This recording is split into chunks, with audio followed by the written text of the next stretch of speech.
Swali jingine ambalo linafuata ni kwamba bainisha namna mtaala wa elimu unavyokuza fasihi simulizi shuleni. Bainisha namna mtaala wa elimu unavyokuza fasihi simulizi shuleni.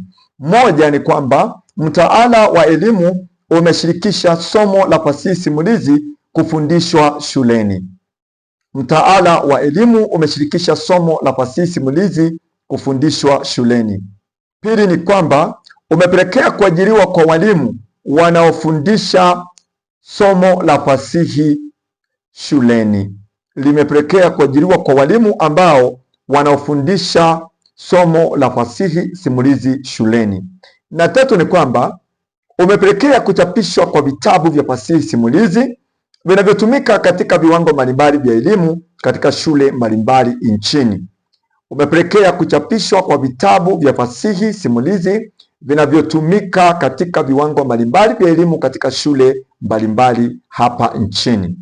Nne ni kwamba umetoa nafasi ya kuwepo kwa mashindano yanayoandamana na mitaala ya sanaa na muziki kila mwaka katika kiwango ama katika viwango mbalimbali mpaka vya kitaifa.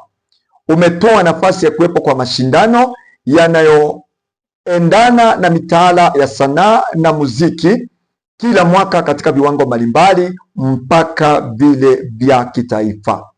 Tano ni kwamba umepelekea utafiti zaidi kufanywa katika vyuo vikuu na vya kiufundi kuhusu fasihi simulizi. Umepelekea utafiti zaidi kufanywa katika vyuo vikuu na vya kiufundi kuhusu fasihi simulizi. Sita ni kwamba mtaala umefanya serikali kutenga mgao katika bajeti wa kuangazia masuala ya fasihi simulizi na turathi za jamii mbalimbali hapa nchini. Mtaala umefanya serikali kutenga mgao katika bajeti wa kuangazia masuala ya fasihi simulizi na turathi za jamii. Na mwisho ni kwamba mtaala huu vilevile unaweza kuruhusu kuimba gwarideni na maabadani kama sehemu ya mtaala shuleni.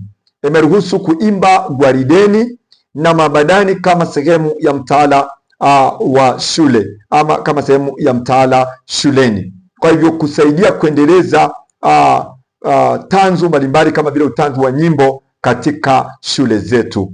Nane ni kwamba sanaa ya ngoma au mgomezi inaambatanishwa na uimbaji wa nyimbo za kitaifa na za kizalendo ama nyimbo mbalimbali pale shuleni, kwamba kuna kutumia kwa ngoma. Kwa hivyo ile sanaa ya ngoma au mgomezi inaambatanishwa na uimbaji wa nyimbo za kitaifa, kizalendo na kadhalika, na nyimbo za kidini na kadhalika. Na mwisho ni kwamba kengele hutumiwa shuleni kuongoza, kuratibisha utekelezaji mitaala shuleni. Kengele hutumiwa shuleni kuongoza, kuratibisha utekelezaji wa mitaala shuleni. Kwa hivyo tunaweza kuangazia ni njia zipi ambazo mtaala wa elimu unaweza kuchangia katika kuhakikisha kwamba fasihi simulizi inaweza. Kwa hivyo tunapozungumza kuhusu kengele, tunazungumza kuhusu ngomezi ya kisasa. Tunazungumza kuhusu ngomezi ya kisasa kama vile kengele, milio ya ambulensi, magari ya moto